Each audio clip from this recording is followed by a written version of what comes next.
My sme z východnej, tiež z folklórnej dediny, tiež máme tam festival. No a toto sa nám celkom tak ako páči. Terchovci si zachovávajú to svoje, že ten včerajší program bol naozaj o tej Terchovej. My jsme z Opavy a Janošikové dny jsou úplně super, protože nás nalákali koníčci, to máme moc rádi, jak vlastně jsou vyzdobení, to je nádhera a folklor. U nás je jiný, tady je zase jiný, tak takové jako srovnání.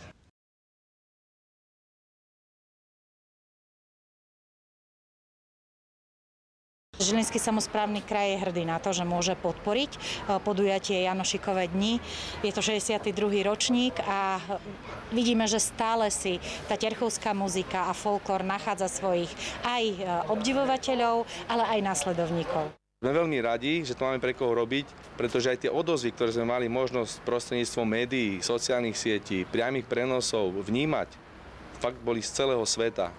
Afrika, Severná Amerika, Ázia, všade tam, kde žijú Slováci a Terchovci, tak sa nám dostáva takáto pozitívna väzba a to je pre nás ďalšia motivácia.